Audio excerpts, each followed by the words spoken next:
Herzlich willkommen zu diesem neuen Video. Freut mich, dass ihr wieder eingeschaltet habt oder auch wenn ihr zum ersten Mal da seid. Herzlich willkommen. Guckt euch gerne die restliche Serie auch an. Ich würde sagen, es lohnt sich. In diesem Video geht es darum, wie wir hier diese Wand und die hintere Wand hier mit einem Armierungsgewebe versehen und die spachteln, weil die ja total porös waren. Und ihr seht, ich habe jetzt immer noch nicht nochmal drüber gespachtelt und ich werde es immer noch tun. Das seht ihr aber alles in diesem Video. Viel Spaß.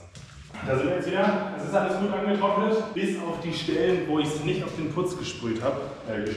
Das war ja genau das, was ich testen wollte. Das hat zum Glück da hinten in der Ecke nur und es ist wirklich so, dass das hier, was ich auf dem Putz gemacht habe, das ist steinhart und wirklich richtig gut stabil. Und das, was ich da hinten drauf gemacht habe, das ist noch komplett flüssig. Das konnte ich in dem Finger einfach so abtragen. Also ich muss es wirklich komplett runterschleifen. Da mir aber leider die Flex explodiert ist, und ich jetzt noch warten muss, bis die neue kommt. Deswegen werde ich da jetzt erstmal nicht weitermachen können. Aber ich kann jetzt erstmal die groben Löcher hier auf dieser Wand zuspachteln. Das werde ich jetzt machen. Ich habe mir jetzt schon mal kurz angerührt. Ich mache das Ganze jetzt hier wieder nass. Irgendwas stimmt hier mit dieser Spritze nicht. Naja, und dann spachtel ich. Ich habe jetzt diese ganzen tiefen Löcher schon mal alle verfüllt. Zum Beispiel die hier unten. Also dieses ganze Stück. Da oben war auch ein relativ großes Loch. Hier rechts vom Fenster ist auch schon zu. Und da links auch schon ein bisschen. Und hier an der Seite, da ist eben das, wo es nicht gut hält. Aber ich mache jetzt mal hier eine Stoßlüftung, in der Hoffnung, dass es morgen ein bisschen trockener ist. Ihr seht, ich bin jetzt gerade im T-Shirt, das heißt, die Heizung läuft. Ich habe immer noch keinen hydraulischen Abgleich gemacht bekommen, weil einfach, die melden sich nicht. Deswegen regle ich das gerade alles so ein bisschen von Hand. Hauptsache, hier wird es mal ein bisschen warm, weil sonst war wirklich unerträglich kalt hier drin. Aber jetzt wird es langsam und dann schauen wir mal weiter. Ich mache jetzt schon wieder Feierabend. Es ist schon wieder relativ spät. Ich habe heute wieder den ganzen Tag an der Woche gearbeitet. 7:30, aber jo. Ich muss ja auch schließlich immer die Videos schneiden. Ne? Morgen ist Samstag, heute ist Freitagabend. Also muss ich mich jetzt hinsetzen und noch ein bisschen Video schneiden. Keine Ahnung wie viel Tag in diesem Haus. Ich habe heute Morgen schon wieder wesentlich viele andere Sachen. Alter, was ich laber, Alter. Neuer Tag hier im Haus. Es ist jetzt schon wieder Nachmittag. Ich habe den ganzen Vormittag an anderen Sachen gearbeitet. Das war aber jetzt gar nicht so schlecht, weil das hier konnte ich jetzt alles antrocknen. Also die ganze Wand hier ist jetzt eigentlich gut angetrocknet. Auch die Stellen, die in den Ecken waren hier drüben, die nicht angetrocknet waren. Die sind jetzt getrocknet. Ich hatte auch die Fußbodenheizung ja wirklich lange an gestern. Also es war schon relativ warm drin. Jetzt ist es wieder kühl über Nacht. Ja, die ganze Zeit draußen so 5 Grad. Ich werde jetzt versuchen, habe ich noch nie gemacht, die komplette Wand einfach nochmal drüber zu putzen. Das ist ja überhaupt der Grund, warum wir dieses Zeug aufgetragen haben. Und ich werde mir das jetzt relativ dünn anrühren und das alles hier aufziehen und versuchen, komplett glatt zu ziehen. Wie gut das funktioniert, werden wir sehen. Ich würde euch an dieser Stelle noch sehr empfehlen, das Video zu gucken, wo ich versuche, das Bad zu spachteln. Das war das allererste Mal, dass ich verputzt habe. Das war ziemlich witzig. Das kann ich euch sehr ans Herzen legen, das zu gucken. Ich gehe jetzt erstmal anrühren und dann starten wir hier. Hier könnt ihr jetzt eigentlich erstmal das Ergebnis soweit sehen. Ich ziehe das jetzt wirklich nur hiermit einfach nur auf und schaue, dass ich eine ordentliche Oberfläche bekomme. Und dann am Ende gehe ich hier noch mit meinem Richtscheit drüber oder Abziehlatte an den beiden und gucke, dass ich das wirklich gerade hinbekomme. Aber ihr seht, dass es schon jetzt wesentlich geiler ist als vorher. Dieser Betonkontakt, der ist wirklich eine extrem gute Haftbrücke. Also ich hätte jetzt echt nicht gedacht, dass es so gut hält. Es hält wesentlich besser, als wenn es nur grundiert ist. Da lohnt sich das dann halt schon mal ein paar mehr Euro in die Hand zu nehmen, um das so zu machen. Also ich bin jetzt sehr positiv überrascht von dem Ergebnis hier. Weil das sind also Tipps, die kriegst du nicht irgendwo her. Das habe ich mir jetzt halt auch von einem Handwerker sagen lassen, mit dem Betonkontakt. Und das hätte ich halt nicht gewusst. Aber ihr seht, wie gut es hier hält. Also ich ziehe es aber nur drauf und es hält sofort. Danach fällt ein bisschen was runter. Ich habe es aber natürlich auch wieder vorgenässt. Aber es ist wirklich eine gute Lösung. Wenn wir am Ende des Tages wieder eine verputzte Wand haben, freue ich mich. Dann hat es ja mal funktioniert. Alles, was auf dem Boden fällt, kann man direkt wieder einsammeln und auch erneut an die Wand schmieren. Also es geht gut. Eine Sekunde später, die ganze Wand ist verputzt. Ich habe mir jetzt hier dieses Werkzeug genommen, diesen Schwamm. Und ich werde jetzt versuchen, also ich hoffe, dass es funktioniert. Und hier das ganze Zeug vom letzten Mal hängt hier noch dran. Aber da sieht man eigentlich ganz gut diese Sinterschicht. Aber die könnt ihr mal googeln. Auf jeden Fall gehe ich jetzt hier mit drüber und versuche das Ganze glatt zu streichen.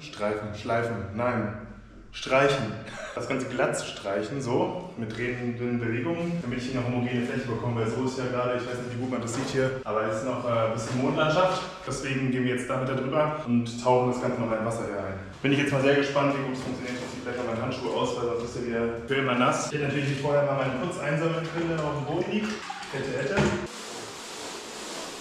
Das sieht ja gar nicht schlecht aus hier. Also man schleift damit quasi schon ein bisschen was weg. Andererseits verfüllt man auch die Löcher, die dabei entstanden sind beim Spachteln. Also man nimmt quasi das, was zu viel ist, runter und schiebt das dann gleichzeitig in die Stellen, wo zu wenig drin ist. Aber wenn man zu viel Wasser nimmt, geht es nicht offensichtlich. Und wenn sich irgendwas hier drinnen verklemmt oder hier so eine Ecke abreißt, das ist auch richtig übel, dann reißt man die ganze Zeit neue Riefen da rein. Das ist mir schon mehrfach passiert.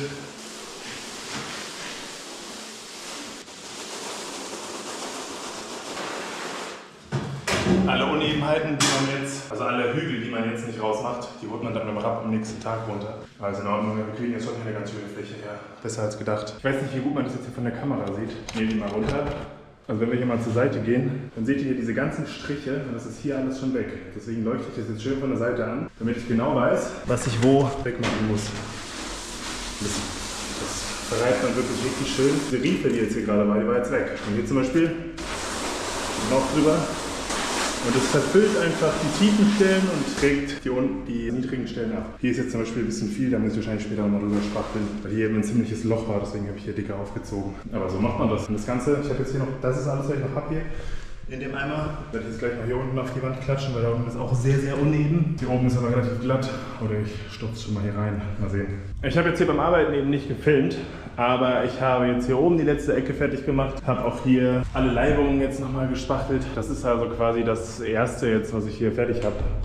Das ist noch relativ uneben da an der Seite, aber das ist nicht so schlimm. Das gibt sich dann, wenn ich da mit dem Rapp drüber gehe. Vorher halt nochmal hier mit dem Schaumbrett. Ja, also es sieht jetzt inzwischen ganz gut aus. Da habe ich auch noch was ausgebessert. Die ganze Wand hier ist eben, also für Tapete wird es auf jeden Fall reichen. Ich weiß jetzt immer noch nicht so ganz, was ich hier oben machen werde, weil da ist ja hier einmal diese Isolierung und dann habe ich jetzt da oben, dadurch, dass jetzt hier diese Kästen so viel kleiner sind, habe ich da jetzt viel mehr Platz da oben und muss jetzt überlegen, was ich da oben in diesem Streifen mache. Ich denke, ich werde da auch einfach mal was von dieser Isolierung hinkleben und dann einfach bis dahin tapezieren und da oben dann so eine Abdeckleiste oder so draufkleben, weil ich wüsste nicht, was ich jetzt sonst damit machen soll. Das ist ziemlich blöd. Während Benni da draußen an diesem Loch verzweifelt, bin ich jetzt hier gerade dabei, die Wand weiter abzuschleifen. Nachdem mir ja neulich die Flex explodiert war, mehr oder weniger, habe ich jetzt eine neue. Allerdings sind da auch schon wieder Plastikstückchen oben rausgefallen. Also sie fallen immer hier oben raus. Ich weiß nicht genau, was das soll.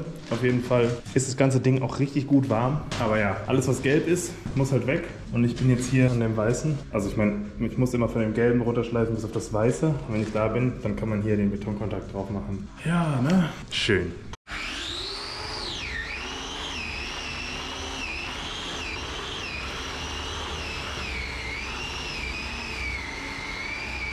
Ich will jetzt hier drüben noch 2 Steckdosen hinsetzen, weil da einfach keine sind. Dazu habe ich mir jetzt wieder den Laser hier mit der Hebebühne aufgebaut. Und fräse jetzt einmal hier quer rüber und bohre da 2 Löcher. Hier so.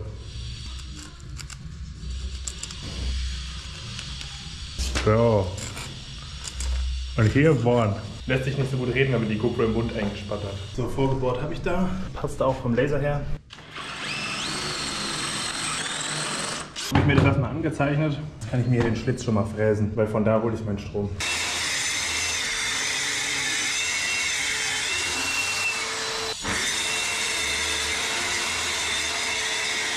Ja, das sieht doch besser aus. Nice.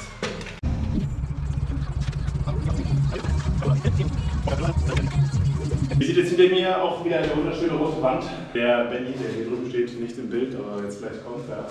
Doch, jetzt seht ihr ihn. Genau, der hat die Wand hier richtig geil abgeschliffen, unter anderem. Wir haben da jetzt ein Kabel reingezogen, weil hier gab es halt keine Steckdosen. Das war halt echt ein bisschen dumm. Einfach in der Hälfte des Zimmers war keine einzige Steckdose. Deswegen haben wir hier noch Steckdosen reingemacht, da noch Steckdosen reingemacht. Ich hatte neulich einen Typ da, der sollte eigentlich hier die Fliesen legen, macht er jetzt aber nicht, weil es einfach viel zu teuer war. Und der meinte, ich soll bei den Wänden hier Gewebe einarbeiten. Ich sehe keinen Grund, das zu machen. Ich mache es jetzt einfach trotzdem mal. Wir haben jetzt gerade hier Gewebebahnen zugeschnitten schon mal. Habe ich natürlich vergessen zu filmen. Und wir haben jetzt hier schon mal ein bisschen Putz angerührt. Sumpft gerade und wir rühren es jetzt an. Und dann werden wir erst anfangen, eine Lage Putz aufzuziehen, dann das Gewebe reinzumachen und danach ziehen wir halt die richtige Lage Putz oben drüber. Und das seht ihr jetzt. Ich vom Rühren noch Rückenschmerzen. So die Rentner unter sich. Ich krieg davon Rückenschmerzen.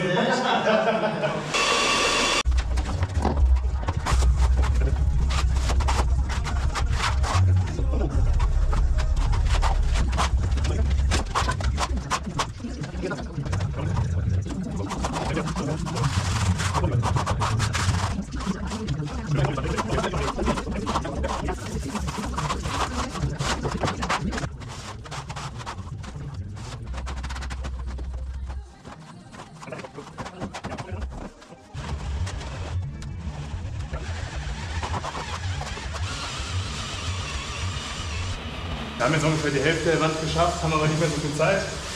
Deswegen machen wir jetzt Feierabend erstmal, beziehungsweise schon spät, so meine ich.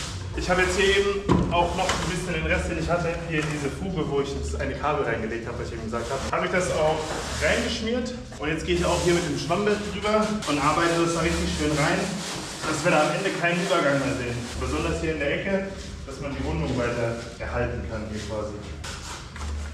Und dann ist es schon wieder bereit, darüber zu tapezieren. Man kann dann nochmal mit dem Rapp drüber gehen, aber muss man meistens gar nicht. Ich habe jetzt hier gerade diese Wand noch weiter gespachtelt. Ich habe leider echt wenig Zeit im Moment. Deswegen ist es äußerst schwierig. Ich habe hier wieder ein Stück Vlies eingearbeitet. Nicht Vlies, sondern Gewebe. Ihr seht, hier schickt es jetzt zum Beispiel noch ein Stückchen raus. Das ist äußerst behindert oder schlecht.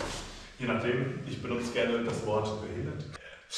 Deswegen, hier muss nochmal eine Schicht ganz dünn aufgetragen werden am Ende. Das ist aber insofern problematisch, dass ich jetzt hier schon wieder voll den dicken Versatz habe. Das heißt, ich muss hier wahrscheinlich auch nochmal was auftragen, damit ich eben auf dieses Niveau komme. Hier hinten alles muss sowieso noch einmal drüber gegangen werden, das ist klar. Aber ich hätte gehofft, dass ich das in einem Rutsch fertig kriege, aber es ist wirklich so ein Akt. Aber man hat jetzt wirklich hier schon gerade Ecken und Kanten. Das ist sehr angenehm, macht schon das Ganze sehr, sehr viel angenehmer anzuschauen, weil das hier überall nur alles ausgestemmt war und unschön und so. Das gibt dann einem ein bisschen schlechte Laune, sag ich mal. Aber jetzt, wenn alles so langsam gerade wird, ist schon ganz cool. Hier waren Unebenheiten, deswegen habe ich hier einfach nochmal von dem Gewebe rausgeschnitten, dass es dann, wenn man das nächste Mal drüber spachtelt, kein Problem ist und man sich daran verhakt. Deswegen wird hier einfach nochmal dünn das ganze Zeug aufgezogen. Wirklich relativ dünn, also wirklich ziemlich dünn, so wie ich das in meinem Bartverputzen-Video gemacht habe. Da habe ich auch einfach ganz am Ende noch eine ganz dünne Schicht drauf gemacht und jetzt sieht es wirklich richtig schön gleichmäßig aus.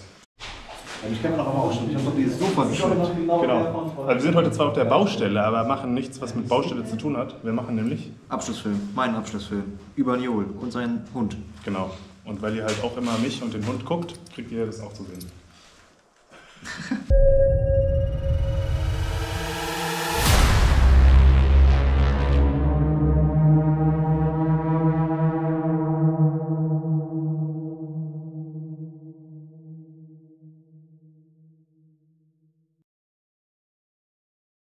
Und wenn ihr wissen wollt, wie das Video weitergeht, dann solltet ihr auf jeden Fall jetzt auf Falks Kanal gehen oder eben nach meinem Video und das Video angucken. Er hat es nämlich heute in voller Länge hochgeladen. Willkommen zurück in der Realität. Ich hoffe, ihr habt das Video genauso genossen wie ich. Und ihr könnt auf jeden Fall den Falk sehr unterstützen. Also das ist der, der das Video gemacht hat für seinen Abschluss. Wenn ihr mal auf seinem Kanal reinschauen würdet. Und zwar heißt der ein Falk. Ich blende euch das jetzt mal ein.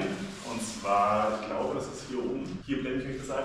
Und genau, es wäre schön, wenn ihr ihm ein Abo da lasst. Da würdet ihr mir einen Gefallen tun, ihm einen Gefallen tun. Ja, er macht generell sehr gute Videos. Könnt ihr gerne mal anschauen. Ich werde jetzt hier erstmal mit der Wand weitermachen. Ich habe jetzt hier gerade wieder das ganze Zeug runtergeholt und mache jetzt hier gerade wieder Betonkontakt drauf, damit wir hier einen guten Untergrund haben, um das Ganze dann wieder zu verputzen. Hier sind tatsächlich auch einige Risse in der Wand. Das heißt, hier ist das Gewebe wirklich auch mal sinnvoll dann und nicht so sinnlos wie hier, aber dafür haben wir dann hier jetzt auch schon eine schöne Fläche, die zusammenhält.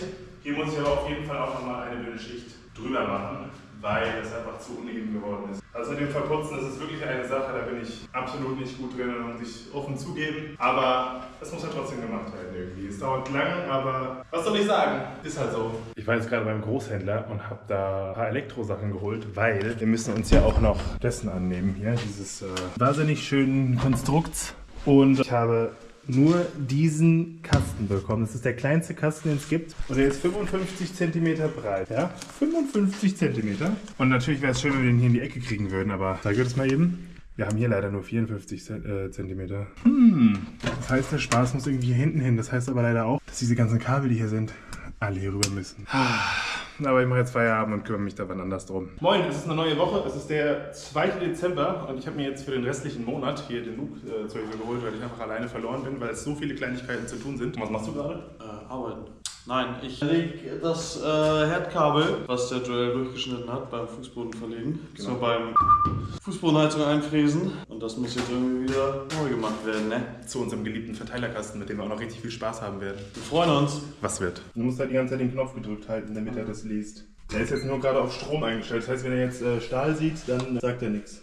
Weißt du? Was? Ich weiß nicht, ob es vielleicht sogar sinnvoller ist, von unten hoch zu bohren. Aber hier liegst du im Weg. Das ist ja geil, dass wir es da machen. Du bist schon wieder auf der falschen Seite. Ja. Und du musst halt hier gucken. Ich weiß nicht genau dieses Kabel, wo das hingeht. Das wird ja wahrscheinlich das zum Poolhaus sein oder so. Nee, das läuft hier außen entlang. Auf jeden Fall, dieses Fette ist relativ weit rechts. Das heißt, wenn du dich links hältst, wenn du dich irgendwo hier hältst, dann bist du auf jeden Fall weg von dem anderen Kabel. Aber dieses Kabel, das haben wir oben gar nicht gesehen, ne? Das muss, ich weiß nicht, wo das läuft. Überraschung, hier ist ein Kabel. Ja, aber hier anscheinend nicht. Ich habe jetzt gerade da hinten die Wand verputzt, die dunkle. Und weil ich jetzt dann noch ein bisschen was übrig habe, schmiere ich das direkt hier wieder rein, wo er das neue Kabel schon reingelegt hat. Also so hatte ich mir das halt gedacht, dass wir hier gerade runterbohren. Und dann kommen wir hier. Hier ist das alte Kabel, das haben wir jetzt einfach durchgeschnitten. Dadurch, dass der Zählerkasten hier eh neu kommt, können wir das ja hier so lassen.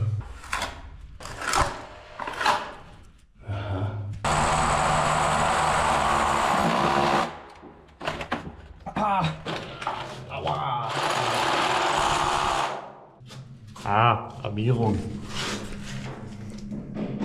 Passt euch. Das ist mal ein motivierter Mitarbeiter hier. Kannst du bitte nicht so nah mein Gesicht filmen? Das ist echt nicht so schön. Das ist immer gut. Das macht man übrigens so. Rundungen in Kabeln ist immer gut. Wie soll ich jetzt das hämmern mit links? Okay. Ja, kommst du von da wieder. Ah! Lol, das geht überhaupt nicht. Wenn ihr geht. Will ich sehen. Ah, geil. Hat er gut gemacht. Danke für deinen Input. Jetzt hat er verloren. So, wir haben noch ganze 2 Kabelstellen.